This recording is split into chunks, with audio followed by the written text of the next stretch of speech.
Good afternoon, everybody. Apologies for being a couple minutes late. I have one quick thing at the top, and then we'll get started. First, we welcome President Erdogan's announcement of the extension of the Black Sea Grain Initiative. As we've said before, we strongly support the UN's and Turkey's efforts on the deal, which keeps global food and grain prices low. But, as Secretary Blinken has previously said, we should not need to remind Moscow every few weeks to keep their promises and to stop using people's hunger as a weapon in their war against Ukraine. We should not need to remind Russia to stop obstructing inspections to allow grain to flow to vulnerable people who need it. The world needs the Black Sea Grain Initiative. What's more, the world needs Russia to end its illegal war against Ukraine, which would allow farmers to return to their fields, return agricultural trade to normal, and immediately and significantly improve global food security. So with that, Matt, go ahead. Thank you, Vedant. Let me just start with Nigeria. And Okay. I have one very small nit to pick with you guys, which is why put out a statement from the Secretary literally a minute before we get the 2-minute warning for the briefing. We wanted to make sure that you all had it before we came Time to out. even digest it before we get in here to ask you questions about it. So anyway, let me just start with that, if I could. Sure. So, your understanding. Well, I assume you're not going to have a whole lot more to add. Then. Correct. And if But you'll, has there been any discussion with the Nigerian authorities about this? I understand that Secretary Blinken, when he was speaking to the president-elect yesterday, it was before this had happened, and so that hadn't come up. But does he have plans to talk? I don't have any calls to preview for you, Matt. And of course, we are continue to be in touch with Nigerian authorities on this. But if you'll allow me, just to reiterate what the statement says, on the afternoon of May 16th, unknown assailants attacked a convoy of 2 U.S. government-operated vehicles in the Ogbaru local government area of the Anambra state in Nigeria. This convoy was carrying 9 Nigerian nationals, 5 employees of the U.S. mission to Nigeria, and 4 members of the Nigerian police force. They were traveling to advance a visit by the U.S. mission personnel to a U.S.-funded flood response project in Anambra. At least 4 were killed based on the information we have now, and U.S. mission personnel are working urgently with Nigerian security force counterparts to ascertain the location and condition of the other members of the convoy. We condemn in the strongest terms this heinous act, and we will work closely with our Nigerian law enforcement colleagues in seeking to bring those responsible to justice. We express our heartfelt condolences to the families of those killed in the attack and pledge to do everything possible to safely recover those who are unaccounted for. The U.S. reaffirms its commitment to the people of Nigeria to assist in the fight against violence and insecurity. Okay, and so you don't have any more indication about potential motive, whether they were just in the wrong place at the wrong time? We have no reason to believe that this convoy was targeted because of its connection to the U.S. mission or because its connection to the embassy or anything like that, though an investigation continues. Thank you. All right. Mara, go ahead. Chairman McCall scheduled a committee meeting for next Wednesday to consider holding Secretary Blinken in contempt of Congress over the Descent Channel cable. I'm wondering how the State Department is going to respond. Thanks for your question, Humaira. First, let me say it is unfortunate that the House Foreign Affairs Committee has continued to pursue this even before the State Department had the opportunity to respond to the chairman and the committee. We will be sending a response to the committee later today. And as you know, we continue to engage with the committee and discuss accommodations on the request for this information. To take a step back, we believe that we have provided sufficient information through our classified briefing, through the written summary, and we believe that these efforts already should have and would satisfy their request for information. But that being said, in our letter to the committee today, we will invite Chairman McCall and Ranking Member Meeks to view the Dissent Channel cable here at the State Department in camera with appropriate personal information redacted. Chairman McCall himself has said that this is what he is interested in, and so it is our sincere hope that our offer here will sufficiently satisfy their request for information. Anything else on this topic before we move away? Sure, go ahead. I'm just wondering why it took us so long to get here.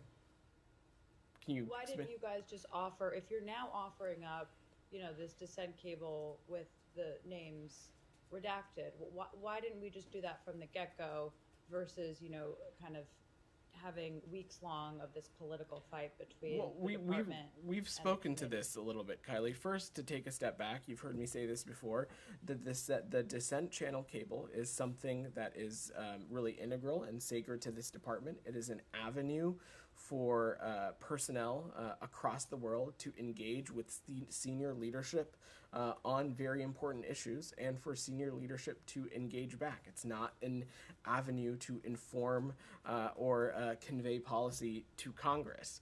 And we wanted to ensure that we are taking steps to respect and protect the integrity of that channel. Also, in any information request with the congressional body, there is a natural accommodation and discussion process, and we were engaged deeply in that and continue to be engaged deeply in that. I will also note that at every turn, the State Department has offered legitimate and sufficient steps forward to convey the information that was requested.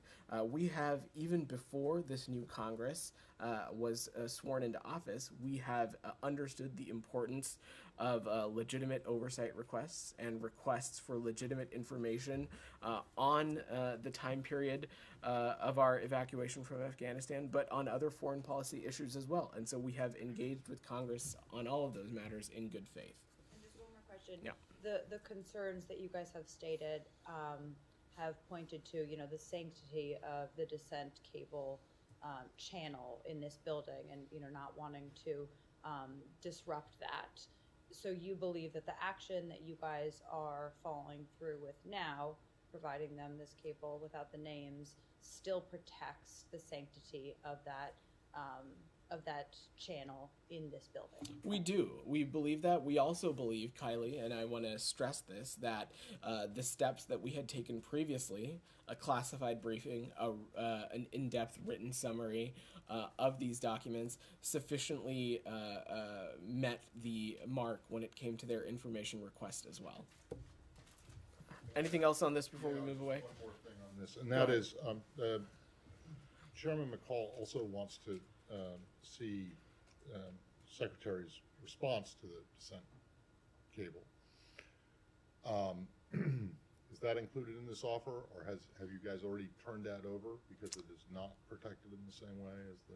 I'll have to check on the specifics on that, Matt, but we can get back to you on that piece. Anything else on this before we move away? Go ahead, Saeed. Thank you. I have a couple of questions on the Palestinian issue and one question on Syria. Sure. There's apparently very severe restrictions imposed by the Israeli Foreign Ministry on the entry of foreign nationals, including Palestinians. And, per the reform that was introduced back in 2022, I know that you talked from behind this podium on this issue before, but is this something that you raised with the Israelis while discussing the waiver issue? Of course, Said. We engage with the Israelis on a number of issues, including this one, and we engage with them on these procedures that I know you've asked me about before that were unveiled, I believe, in the fall, that, as you know, impact the entry, the study, and the work and residence of potentially thousands of people to and in the West Bank. Our view is that we seek equal treatment and freedom of travel for all U.S. citizens, regardless of national origin, religion, or ethnicity, including, of course, Palestinian Americans seeking to enter or transit through Israel. And we fully expect the government of Israel to ensure transparency as well as fair and equal treatment for other foreign nationals traveling to and in the West Bank. Thank you. I know I asked you about the march yesterday, Mm-hmm. but in view of what the Prime Minister said apparently in a TV interview a couple of days ago, that they will continue the assassination, and he said those words, and that we will assassinate anyone who disrupts the march and so on. I mean, it is really a very volatile issue. Are you more concerned today than you were yesterday? I've not seen those comments specifically, Saeed, so I'm not going to comment on those themselves. But what I will say generally is that you heard me say this yesterday. We are urging all parties to maintain calm, to exercise restraint, and to refrain from actions or activities or rhetoric that would escalate tensions. And lastly, let me ask you on Syria, if I may. Sure. Okay. There were reports that the U.S. And Syria are engaged in some sort of negotiation in Oman. First, is this true? Can you confirm that? And these talks are ongoing. They took place in the past. And what was the nature of these talks? What did they include? Let me say a couple things to that, Saeed. As you've heard me say before, the U.S. is willing to engage with anyone who can help secure progress toward the release of U.S. nationals. In order to protect any avenues of progress, I'm not going to get into specific details, but broadly speaking, we are engaging extensively across the board to try and get Austin Tice home, and we have pursued every channel we can to seek his safe return to his family, and will continue to do so. And that, of course, includes discussing this case with a number of countries in the region, and we will keep working until we see his safe return in the United States. As President Biden and Secretary Blinken have said, we are not ceasing our efforts to find Austin Tice and to bring him home. So these talks are ongoing now? I'm just not going to get into further specifics, Saeed. Let me get to Michelle, then I'll come to you, Alex. Go ahead. Go ahead, Michelle. Now it's confirmed that President Assad will attend the Arab Summit after tomorrow in Jeddah. What's your reaction to that, and how do you feel about that? Well, Michelle, you saw the Secretary speak to this last week when he was standing with his counterpart, Foreign Secretary Cleverly. I'll just echo his words. We do not believe that Syria merits readmission to the Arab League. And it's a point that we have raised directly with our regional partners, with our partners in the Arab world. But ultimately, these are their own decisions that they'll make. But our position is clear. We are not going to normalize relations with the Assad regime, and we certainly don't support others doing that as well.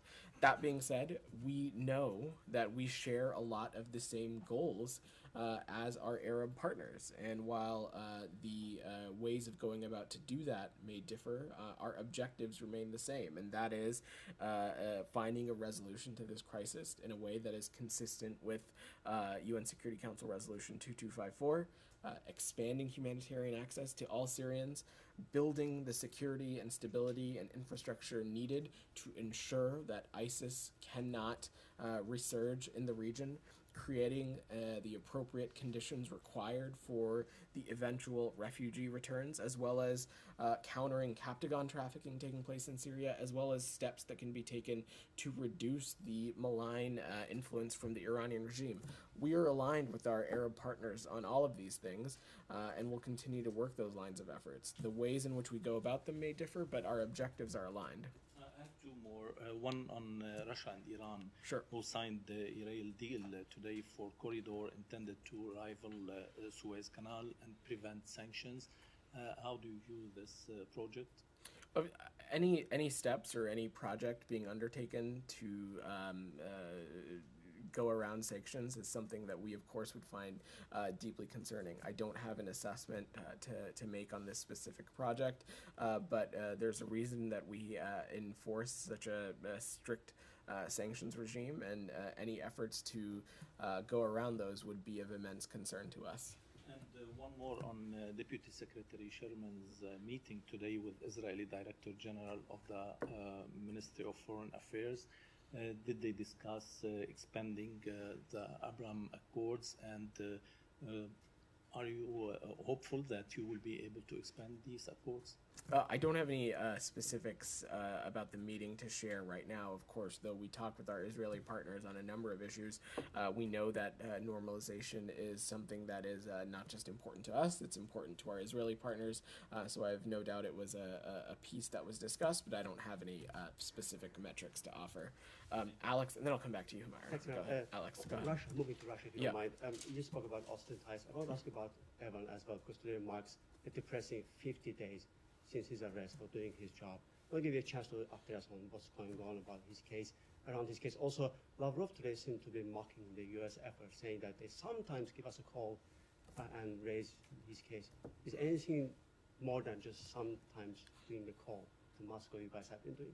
Of course, we are deeply engaged on this, Alex, and the work to secure the release of both Evan and Paul is ongoing. I'm certainly not going to get into the specifics of a negotiation progress, but we engage broadly with partners around the world to discuss wrongful detention cases, and in some cases, look to their assistance and steps that we can collectively take to lead to a release. We continue to work aggressively, using every means to bring home all U.S. nationals that are wrongfully detained or held hostage. And our view, again, is that Russia should immediately release Evan Gershkovich and Paul Whelan. But beyond that, there is a responsibility here consistent with the consular conventions that we have in place with the Russian Federation, that they need to be offered consistent and regular consular access as well. Yesterday, the Secretary did not rule out designating Russia as a state sponsor of terrorism. I'm just wondering if there's any serious effort going on in this building beyond what the Secretary said. I don't have any updates on those, on any policy designation, Alex. As you've heard us say before, the work to specifically designate a country is a robust policy process, and I don't have any updates to offer on that. But of course, there is pretty significant public reporting out there that a specific state sponsor of terror designation for Russia would significantly impact the ability for a number of NGOs and nonprofit organizations to operate in the region. So we, of course, are incredibly mindful of that. That being said, what we call and what we designate a country in this situation is a little besides the point. And what is more important is the actions that the U.S. government is taking. And when you look at the actions that we've taken, we have clearly and consistently, since even before February 2022, offered security assistance to our Ukrainian partners so that they can defend themselves, defend their territorial integrity and sovereignty.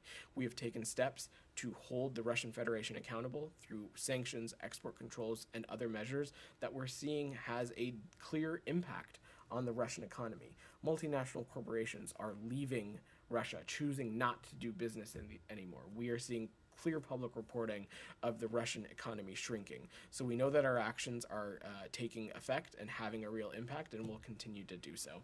Designation is not off the table. That's what I we just don't understood. have any update to offer on that. Last on the page, I'm going to go to Humaira. Okay, go ahead. Don't mind. Go ahead. Sorry, for that. You mentioned, thanks to Turkish president, you also mentioned that Secretary said we should not do that every couple of weeks. My question is, what are you guys doing to make sure that this is not, we're not back to the 0 point again 2 months from now? Of course, on the Black Sea Grain Initiative, we think it's really important that it was extended. We have long taken issue with Russia's efforts to not just undermine the deal, but also Russia's efforts to weaponize hunger and weaponize food insecurity. And so this is, of course, something we welcome that it was extended, but it shouldn't have been needed in the first place. But broadly, we'll continue to work every channel that we can in conjunction with the UN and our Turkish partners to make sure that it's extended for as long as it's needed. And we'll also continue to take steps to hold the Russian Federation accountable when needed. Humaira, go ahead. Since President had to cancel his visit to PNG yesterday, there is a lot of disappointment. They had declared Monday a public holiday in honor of his arrival. So I'm wondering if Secretary or anyone else from the administration is going to go to PNG. What are the plans? And there's quite a lot of commentary out there that it's a blow to U.S. credibility in the region as a consistent partner. Obviously, debt ceiling would have global repercussions. But can you talk a little bit about sort of U.S. commitment to the region to offset these concerns? Sure, absolutely. So first, to let me just say, I don't have any additional or follow-on travel to offer in terms of scheduling at this point. But should we have any updates, we of course will let you guys let you all know. On Australia, the president spoke to Prime Minister Albanese yesterday to inform him that he will be postponing his trip. And as you know, he's invited the Prime Minister for an official state visit at a time to be determined. We've also engaged the Prime Minister of Papua New Guinea to inform them as well. But broadly, our commitment to the Pacific Islands and to the Indo-Pacific region broadly endures. And that is why we have had a robust engagement from the department in this part of the world. Undersecretary John Bass in, I believe, 2022 had the opportunity to break ground on a new embassy, not break down, open a new embassy in Port Moresby.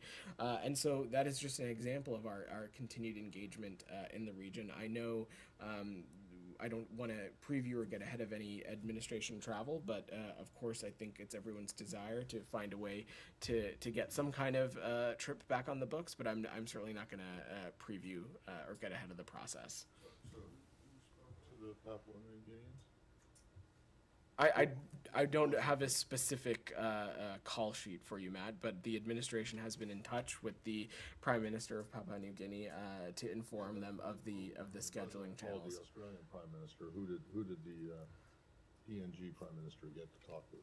I'm happy to check for you, Matt, to see if there's a specific a person. But again, I think it's important to note that There's not a specific person? It was like a group thing? it's important to note, Matt, that revitalizing and reinvigorating our alliances and advancing our partnerships with groups like the Quad, with the Pacific Islands. Visit to Australia, and he calls the Australian Prime Minister, but he's also going to cancel a visit, which was going to be a historic visit that you guys all said to Papua New Guinea.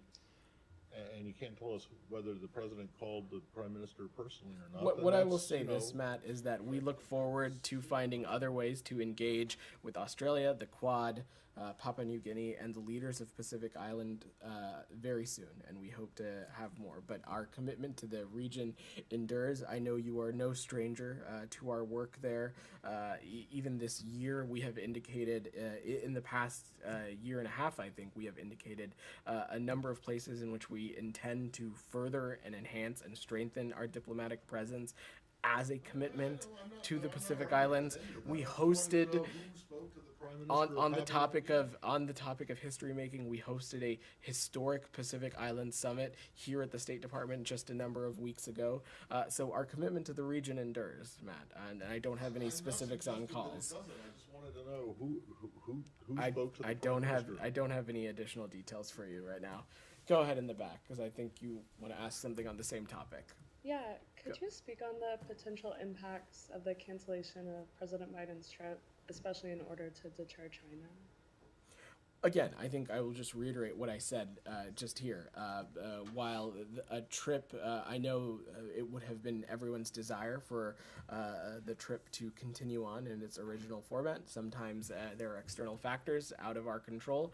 But that being said, our commitment to the Quad, our commitment to our Australian partners, our commitment to the Pacific Island, all those things do not change, and we're very much looking forward to ways in which we can deepen those partnerships, strengthen those alliances going forward through visits and other mechanisms. But I would point you no further than the work that this department and this administration has already done through its foreign policy, through its diplomacy, in the time we've already had to strengthen our partnerships and our presence in the Indo-Pacific and Pacific Island region broadly. Okay. Anything else on this before we move away? Okay, go ahead. Thank you very much. Yeah. I've got a question about Germany. Uh-huh. What happened this morning? This morning at the Krakow Forum, police raided the house of 2 Turkish journalists and arrested them in front of their wives and children, even confiscated their laptops, phones, even towed their car. And, I also know them personally from back when I was working there. This took place in Germany, an EU member and a NATO ally. It's just an awful intimidation and treatment of journalists, would you not say? I don't know the specifics of this case, so I'm just not going to comment on it. You don't know the specifics of many cases when it's the press freedom, but like you basically don't have anything to say.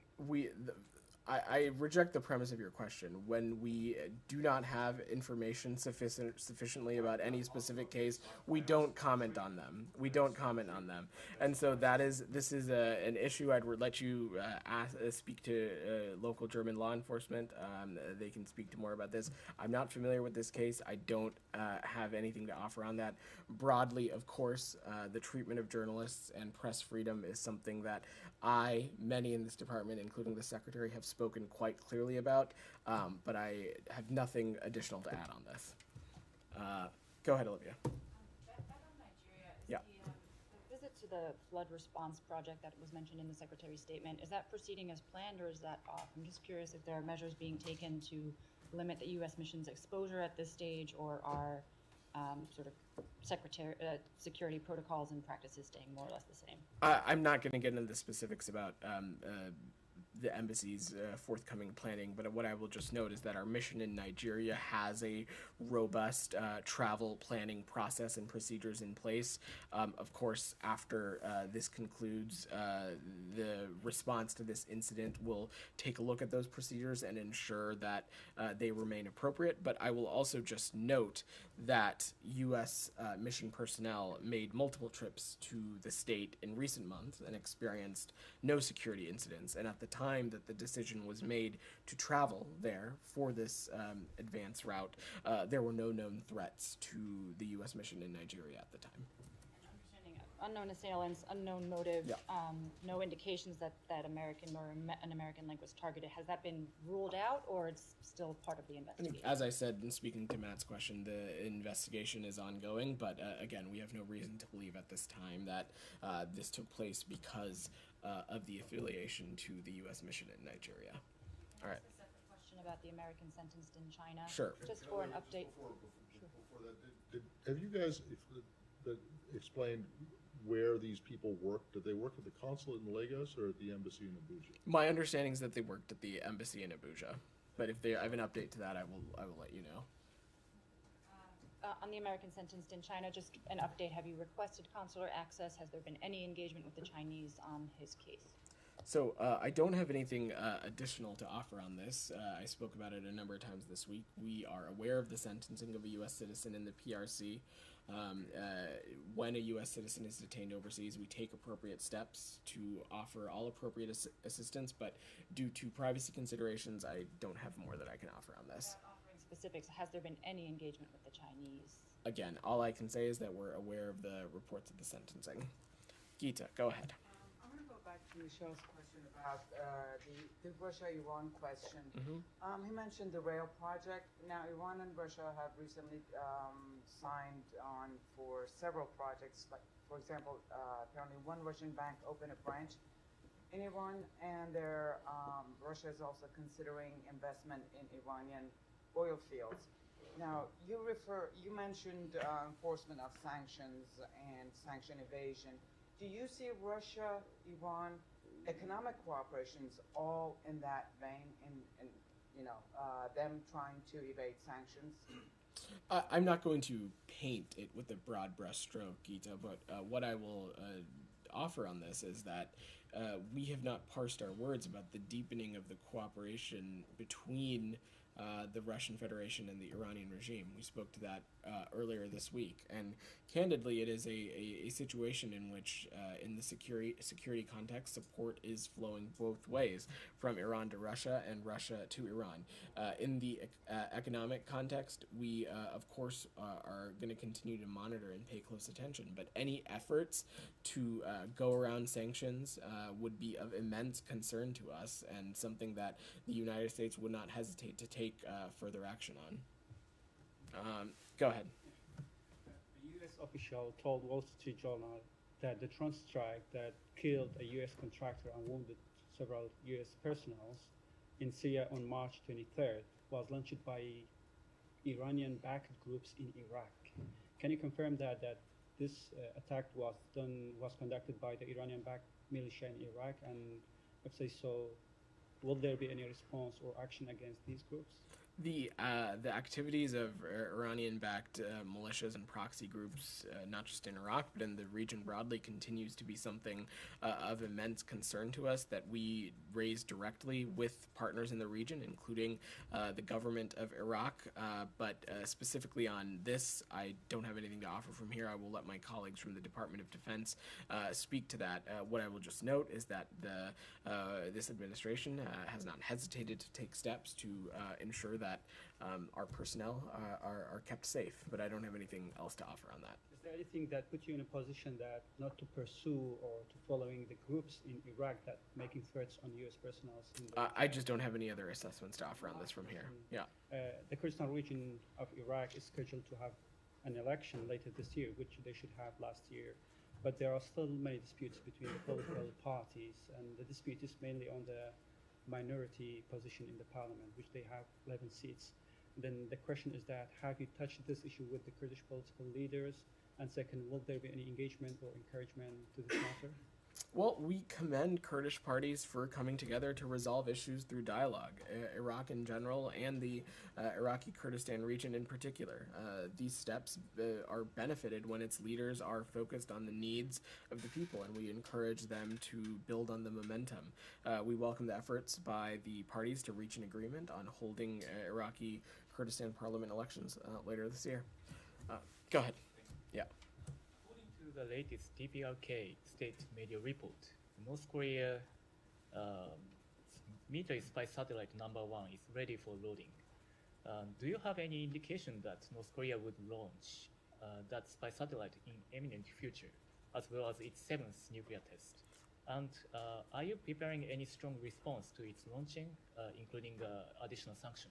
Well, any DPRK launch that uses ballistic missile technology would also include SLVs used to launch a satellite into space, and that would violate multiple UN Security Council resolutions. We have been very clear that we urge the DPRK to refrain from further threatening activity and call on Pyongyang to engage in serious and sustained diplomacy. We've also been very clear about our unwavering commitment to the denuclearization of the Korean Peninsula, as well as seeking dialogue with Pyongyang without preconditions. In terms of actions, we of course continue to have a number of tools at our disposal to hold the DPRK accountable. You have seen us take those steps, and we will continue to do so. In the back, go ahead. Yes, members of the Select Committee on the Chinese Communist Party are going to visit the UK tomorrow to work with members of Parliament on hashing out a China strategy. Has the State Department been coordinating with the Select Committee on that visit, and does the administration have any hopes that the UK might still embrace de-risking over engagement with China? Sorry, I missed the first part of your question, if you could repeat Members that. of the Select Committee on the Chinese Communist Party are going to the UK tomorrow to work with members of Parliament on hashing out a China strategy between the two nations. I was wondering if the State Department has been involved in coordinating any of that trip. I will let the Select Committee speak to their own travels, but broadly, we have a China strategy. Of course, Congress plays an important role in that piece, but as it relates to our British partners, you've heard the Secretary speak quite clearly about this. Even you all heard from Foreign Secretary Cleverly last week. Between the United States and our European partners, including the United Kingdom, there continues to be immense convergence on the challenge faced by the PRC, and a key aspect of our strategy is to continue to engage, invest, and align with our allies and partners, and of course, a big piece of that would be the United Kingdom. Go ahead. I had a question about Somalia. The government there is in the midst of an offensive to eliminate al-Shabaab. If they're successful, what's the State Department's plan to support stability there? Well, we remain committed to working with the people and government of Somalia to improve the security condition, to respond to humanitarian needs, support economic growth. A big piece of that is, of course, deepening and strengthening our security partnership to further degrade al-Shabaab, but I don't have any thing to speculate or preview from here. Abby, go ahead. A couple follow-up questions on Nigeria. Sure. The Secretary's statement says that the U.S. mission is working with the local government to ascertain the whereabouts of those who are unaccounted for. Are the remaining 5, is that the number that are unaccounted for from the convoy? That is correct. Yeah. And the statement didn't say how many of the 4 who were killed were U.S. consulate employees. It had been reported that that was 2. Is that accurate? So that is information that we are still trying to ascertain, which is why I don't have any additional information on that. Yeah. Go ahead. I just have one clarifying question on the descent cable. Yeah.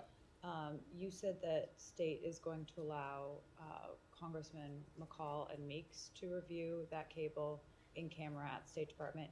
Will you also allow any staffers from that committee to review it, or just the 2 top members of the committee? I believe our communication to them, which will be going later today, will be to Chairman McCall and Ranking Member Meeks for them to come and view the cable in camera. Okay, and then separate topic. Britain and the Netherlands are working on a group to essentially figure out ways to get F-16s to Ukraine. Obviously, we know what the position of the U.S. government has been in terms of F-16s to Ukraine, but what's your response to them formulating this group to procure those? Do you guys, have you engaged with these efforts yet? How do you think that they could affect the position of the Biden administration on that topic now? A number of countries have been deeply involved in the broader effort to strengthen the security apparatus of our Ukrainian partners. The U.S., we have obviously at every tide and turn of this conflict taken steps to ensure that our Ukrainian partners have the assets that they need to defend themselves, defend their territorial integrity. We have, of course, recently have placed an immense focus on air defense, and we have seen our Ukrainian partners use those air defense assets quite successfully, and we will continue to engage through the alliance and with our partners on any additional assets that could be provisioned down the road. Could I just follow on this just for a second? On F-16s? Yeah, on the F-16. I mean, is it a realistic pursuit, considering I'm no expert, but considering that it takes years to train pilots to fly these things and use them effectively? Is that something realistic? I'm not going to get into the specifics on the aircraft or any specific technology, but you have heard the Secretary speak about this as well, is that we want to ensure that the assets and systems that we offer our Ukrainian partners are the most impactful, that they can use them now, use them to defend their territorial integrity and sovereignty as soon as possible. And so we'll continue to assess, based on the situation and security circumstances on the ground, what systems make sense. You have seen our Ukrainian partners use American systems to quite success in defending their territorial integrity and sovereignty, and we'll continue to support them. Go ahead. Thank you. Do you have any reaction on the decision of the President of Ecuador to dissolve the parliament to avoid the impeachment? We're aware of his decision to dissolve the legislature, and we support Ecuador's democratic institutions and processes and respect the will of Ecuador's citizenry and government. And we ultimately urge all government institutions, civil society, and citizens to ensure that democratic processes are carried out for the benefit of the Ecuadorian people. We will continue to work with the government and the people of Ecuador to address our shared challenges and goals. And do you see any similarities with what happened in Peru with Pedro Castillo? I'm not going to compare situations from here. Okay. Go ahead. In the face of the political chaos that we are seeing in Ecuador, did the U.S. government or the State Department did any contact with the Ecuadorian government today? So I will say that our bilateral relationship with the government of Ecuador and the Ecuadorian people remains strong. Ecuador remains a strong partner, and cooperation between the U.S. and Ecuador continues to expand and deepen in a number of areas, including security, addressing migration hemispherically, counter-narcotics, and other areas as well. I don't have any specific calls to read out or share, but we, of course, continue to engage with our Ecuadorian partners. What Lasso did, dissolving the parliament, so does not change anything in the bilateral relation among the U.S. and his government. That is The correct. U.S. continue to support Guillermo Lasso. Our bilateral relationship with the government of Ecuador and the people of Ecuador remains strong. Go ahead. Yeah, I have a follow-up question on Syria and a question on Lebanon. Uh-huh. Syrian sources have told the press that the regime is discussing or considering a crackdown on Captagon, but would want the Arab countries to convince the U.S. to reduce sanctions in exchange. What is the take on that and on Captagon trade at the time? especially given the fact that Congress is getting geared up to discuss the Anti-Normalization Act. And on Lebanon, the department issued a statement which called on leaders to elect a corruption-free president. That was about a month ago. Country still in deadlock. Is the department administration considering other means of pressure to end the stalemate? Let me take your second question first. I don't have any updates or new actions to offer. Our statement continues to stand. Our desire is for the Lebanese people to elect and select a leader that can head their government and lead and direct the country in what is a very challenging time. On Syria, I want to be very clear about this, and we have been very clear with our partners in the Arab world that we are going to stand by our core sanctions principles. And we have been consulting with our partners about their plans and making it clear to them that we do not intend to normalize with the Assad regime and that our sanctions are going to remain in full effect. That being said, we have this shared objective of countering the Captagon trafficking that is happening in Syria. We know that this is an objective shared by many in the Arab world, and so we will continue to engage with them on that. We have been very clear, though, that we do not support normalization. We don't see normalization as an objective, as a goal into which reaching that objective, but we'll continue to consult closely with our partners in the Arab world. Alex, go ahead. South Caucasus. I have two human rights related questions. Azerbaijan, as you know, it has dozens of political prisoners in jail. Some of them have been mentioned in this room previously. I want to ask you about Popular Front Party activist, leading activist Alzamin Salayev, who has been on hunger strike for more than 100 days. And today he had a hearing, court hearing, and they did not let him go. Even if the department is aware of his case, and if you have anything to say about it. We are aware of the reports that Mr. Salayev is on a hunger strike, and we will continue to follow his case closely. We remain strongly committed to advancing respect for human rights and fundamental freedoms, and we call on all authorities to take steps that are consistent with Azerbaijan's obligations under its own constitution and international agreements when it comes to human rights. Thank you. And lastly, on Georgia, there's been a while since I last time asked you about President Saakashvili, who has been in jail for more than 2 years, or almost 2 years. Our colleagues at the VOA had a very compelling report last month indicating that he might have been poisoned in jail. Is there anything that the administration can do to save the man? Alex, we pay close attention to the statements coming from the Public Defender's Office, and Georgian authorities should ensure that Mr. Saakashvili's human rights are protected and that he is receiving the appropriate medical care that he needs. Let me press a little bit, but I heard you saying that before. You are talking about a Georgian dream government, which is flirting with the Kremlin. I'm asking about a president who actually made a lot of enemies in the Kremlin because he stood up against Putin in the past. Aren't you concerned that by not standing behind, let's put this way, by letting his life in the Georgian regime's hands, you are sending wrong signals to... I don't think we're setting the wrong signal. We have been very clear that we think that his human rights need to be protected and that he should receive the appropriate medical care that he needs.